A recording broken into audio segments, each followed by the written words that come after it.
Hello everyone and welcome to another important game from round 5 of this year's Norway Chess. It is Praggnanandhaa versus Fabiano Caruana, and I thought I would not be covering this game because at the moment I started recording my previous video, I checked out the positions and, well, nothing was really happening there. But that's why the engine and just looking at the engine bar can be very deceiving, and also one of the reasons why I refuse to have one in my videos, because it would also confuse everyone else. So let's check it out. It's Praggnanandhaa versus Fabi. Prag with the white pieces opens with pawn to d4. Sorry about that. We have d4, knight to f6, c4, e6, and now knight to f3. We have pawn to d5 and pawn to g3. The Catalan from Prague. We have bishop to e7, bishop to g2, and castles. So they're playing the main line of the Catalan. D captures on c4, queen to a4. Thousands and thousands of games in the database. Nothing new to mention here. Queen captures on c4, pawn to b5, all been seen before many times. Bishop to b7, we have bishop to f4, and now knight to c6. And there is a game Magnus already played against Fabiano Caruana in this exact same position last year in the CCT final playoff, where Magnus continued with knight to c3. But here Prag deviates with knight to d2. Still not a new position, like I said, many games in the database, just maybe something that he considered while preparing for Fabiano. Knight captures on d4, we have knight captures on d4, and bishop captures on g2. First knight captures on e6, you're gonna lose that knight, so you might as well capture something while you're at it. Knight captures on e6, f captures, and king captures on g2. We have knight to d5 now, and this knight to d5 was actually the first real thing of the position. Here Fabi spent some maybe 7 minutes on this move, but up until this point they're just blitzing out moves. This is still a preparation. So bishop to e5, also first thing for Prague, also spent some 6 minutes on this move, and we could say maybe the players are completely out of book. Probably not. They're just having, it takes them a little bit longer to remember what they already know. So pawn to c5, we have knight to f3, and queen to e8 by Fabi. And here we reach the first new move of the position, and that is rook 8 to d1 from Prague, and it is now as of move 17 that we have a completely new game. I would just like to mention that in 1998, in the Russian Championship, in a game between Alexander Polyukhanov and Yevgeny Pigusov, pawn to a4 was played, and pawn to a4 is the top move recommended by the engine. Just a casual day in Russia in 1998, just two players playing the top engine moves, without the engines even existing. That's how strong chess players are, worldwide. But yeah, rook 8 to d1, completely new game, and queen to h5. Of course, the queen to e8 was played to bring the queen into the game, and now the queen is in the game. And the bishop on e5 is only defended by the knight on f3, so you have to be careful. Rook captures on f3, and you lose the bishop there. So queen to e4, centralizing the queen while defending the bishop. Rook 8 to d8, and now pawn to a4 by Prague. We have queen to f5 offering a queen trade, and you can't really avoid trading queens. There's no square available for your queen, so you're basically choosing whether to trade here, or do you play knight d2 to defend the queen, or play maybe queen to b1, but capturing is fine. So queen captures, e captures on f5, a captures on b5, a captures, and now of course just rook back to a1. With ideas of maybe rook a5, rook a6, rook a7, depending on what Fabi plays. Fabi, of course, allows none of that. He plays rook to a8. He counters the rook before the rook lift is even made. Rook f to d1 now, attacking the knight, and once the knight moves, you will have control over the open d file. Knight to f6, and now pawn to b3. What can Prague do here? Does he play b4? Does he play c4? b4 is always very nice. Then you can play c4, and then you already have a pawn on b3. So that's one way to do it. c4 here wouldn't really do all that much. For example, c4 captures. You go after the pawn. Let's say we have a trade here. Rook goes behind the passed pawn. You go rook to a7. and now it's not much. Okay, it's very nice. It's a passed c pawn. The problem is you're not in time to push it right away, and without that you really don't have much, because after rook captures and you play c2, the bishop stops it, and then okay, you can also win this bishop, but yeah, I mean, it's white is up a pawn, nothing much for Fabi here. So that's why knight to e4, and now rook to d7 goes after the bishop here, and the rook on a1 is nicely defended. So bishop to f6, we have bishop captures, knight captures, attacking the rook, and now rook captures on a8. And you can choose, do you capture on a8 or do you capture on d7? Capturing on d7 would be also possible, but then rook to a7 might be a little bit annoying. So Fabi captures on a8, rook to c7, now going after the c5 pawn, and knight to e4, nicely defending.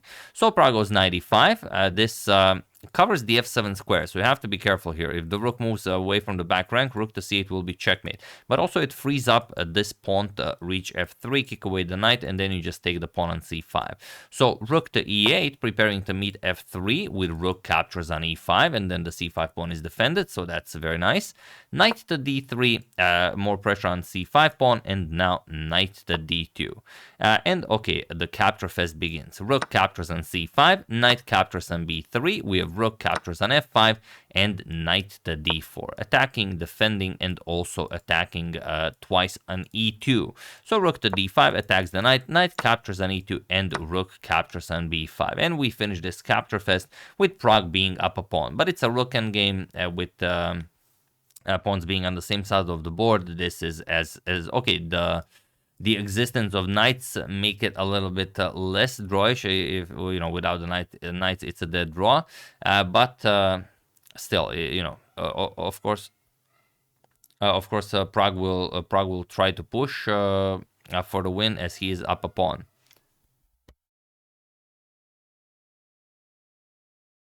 Sorry, something weird happening downstairs. So, okay, knight to c3, attacks the rook on b5, rook to b7, and now knight to d5. We have rook to d7, and knight to f6. It's okay, now Fabi will just wait and see how Pragg will push those pawns, and he will try to figure out how to get a draw as quickly as possible. Rook to a7, we have king to f8, we have king to f3, and rook to e7, offering a trade of rooks, and of course Pragg goes for the rook trade. Rook captures, king captures, and now knight to c5. Of course, it's we could say that it's less drawish if there's more material on the board. It's just that rooks are very, very drawish pieces. So getting rid of the rooks makes it very tricky. You know, knights are tricky bastards, and there are two knights here, so it's still very interesting. King to f7, we have king to f4, knight to d5 with check, king to e5, we have knight back to e7, and now pawn to h4. We have knight to c6 with check, king to e4, and pawn to h6. We have pawn to g4, knight to e7, and knight to d3 now. We have king to f6, and knight to f4, and pawn to g5. We have h captures on g5, and king captures on g5. If you play h captures on g5, it's dead lost, because you can just play a nice check here. And of course, you know that if you trade pieces, because Pragg is up a pawn, his position will be completely winning. So Fabi cannot trade knights here. King captures on g5, pawn to f3, and knight to c6. We have knight to e6 with check, king f6, knight to d4, and knight to e5, king f4, and knight to d3 with check, king to e3, knight to e5, and king f4, knight to d3 check, king g3, knight to e1, and finally pawn to f4. We have knight d3, knight to f3, knight to b4, knight to d2, knight to d5, and knight to e4 check, king to e6, and king to f3. Knight e7, knight to g3, king to d5, and king to e3. Now I know what you guys are thinking. That's a whole lot of horsing around without anything really happening, or without any progress being made. But Pragg is trying to deplete all of the resources where he might find a crack in Fabi's armor. Maybe, you know, Fabi can defend these 9 tactics, but not maybe the 10th one. So, you know, of course, Pragg will try everything. King e6, king d4, king to f6, and now king to e4. King to e6, knight to e2, knight to g8, and now knight to d4 with check. And interestingly, here only one move does holds this for Fabi. Any other move and Pragg will be winning. So try and figure it out. Feel free to pause the video and try to find the only move that doesn't lose for Fabi here while I give you a couple of seconds.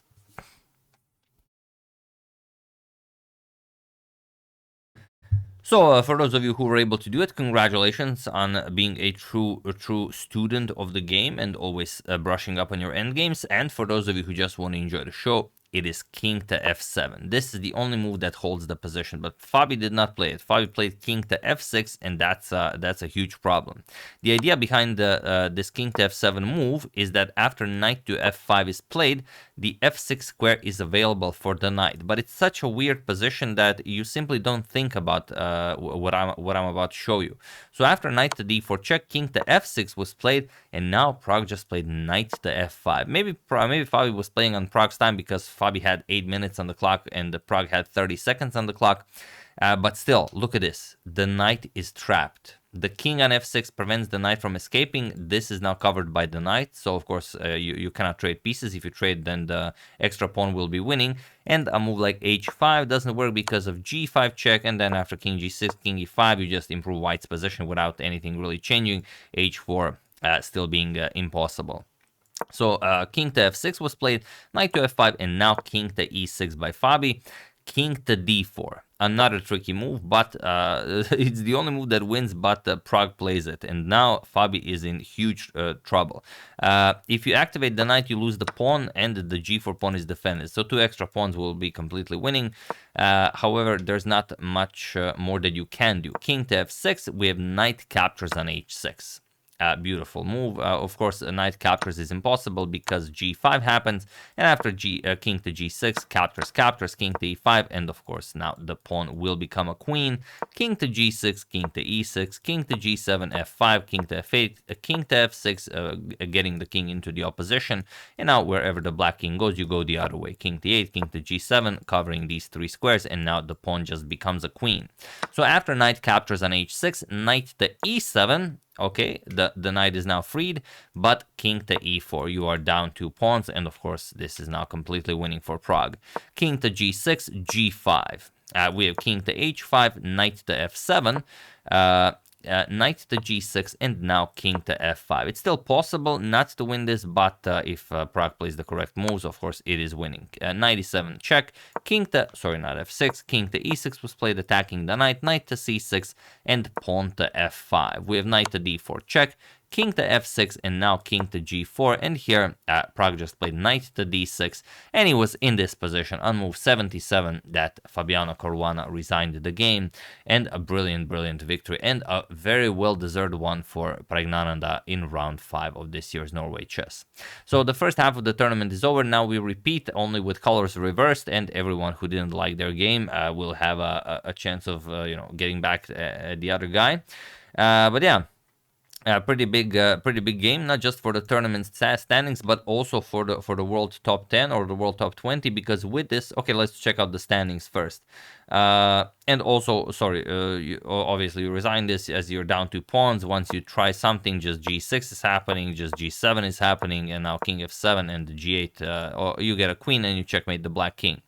But yeah, these are the standings. So Hikaru won his game, Magnus won his game against Alireza, also a tricky one. Wait, I can even show that to you. Let me just quickly load that up. Yeah, so this is Magnus's position against Alireza, similar to what we've had here, only Magnus has a rook endgame where he's up only 1 pawn. So, those are all of them are drawn, except when you play a move like Alireza played here. So this is the position. Magnus just played rook to d6. He offered the rook trade, and Alireza has to... okay, Alireza has 20 seconds on the clock. Magnus has, as you can see, a minute and a half. But you have to move the rook. You have to move the rook away from the white rook. But Alireza captured, and the game is just lost. King captures on d6. Alireza tried going after the f5 pawn, but Magnus just defended it, and a few more moves, and here Alireza resigned. Opposition did not go his way, and that's That's pretty much it. If you go here, then king to f7, and now the king has to go back. You go here, you capture this pawn, and it's an easy victory for Magnus. So yeah, really weird stuff. Other than Hikaru's game, it didn't seem like anyone was going to win. Those positions were dead drawn, but you can see how that extra pawn makes a difference. Yeah, we all know it's a draw. It's always a draw, but it's an extra pawn. And if you push, if you deplete all of the resources, maybe your opponent just doesn't defend perfectly. And, you know, it seems that it happens more often than not. So give it a go. If you're playing a game, you know, you're up a pawn, you know it's a draw, don't give it to your opponent. Like, make him suffer for 2 hours if you have to. You will learn a lot, you will grow as a player, and you will win a lot more games than you would if you didn't do that. So yeah, that's the game. Hope you guys enjoyed it. Also, yeah, here are the standings now. It's Hikaru with 10, Magnus with 9, Pragg with 8.5, Alireza with 6.5, Fabiano with 5, and Dingliren with 2.5. Still having a bit of an issue finding his actual footing, but you know, we still have the other half of the tournament, so it could go the other way around for him. And also here are the world top 19 now. Magnus and Hikaru are the only two 28 players in the world now. With Fabi losing this game, he drops out of the 2800 club, but only in the live ratings. Is the 2nd of June, so he is 2800 for the entire month officially. And we have some other big movers like Arjun, number 5, gaining 9 points. We have Praggnanandhaa with this victory over Fabi. Pragg leaps over Anand and now joins the world top 10. So incredible stuff here. Also, Maksudlu gaining a lot of points now, world number 16. Alireza won some points in this tournament, even though he lost to Magnus now. But yeah, cool stuff happening. So yeah, that's the game. Hope you guys enjoyed it, and a little bit of extra info, and also the Magnus Alireza game. I would like to thank Richard Nickerson, Ivan Sterling, Michael Bowers, Eric Lee, and Timothy Larkin for a contribution to my channel. Thank you a lot. I really appreciate it. As usual, you can check 2 of my previous videos here. Thank you for watching, and I will see you soon, continuing to cover Norway Chess 2024 until it finishes. Thank you all. I will see you soon, and have an excellent rest of your day.